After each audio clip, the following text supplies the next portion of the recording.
Tiene calor el David. No hay cansa, ¿eh? Quedan dos, David.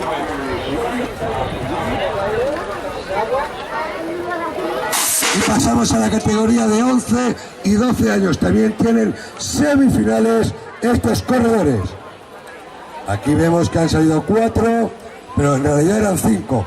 Corredores del BMX Terrassa y del BMX Valles. Vamos a ver quién sale ahí en esa primera posición. Izan Gómez, dorsal 88 en la primera posición. Hay una dura lucha entre Hernández y Angulo por esa segunda posición. Tenemos líder liderando la carrera esta de semifinales al dorsal 88. La segunda posición para Angulo, la tercera para Hernández.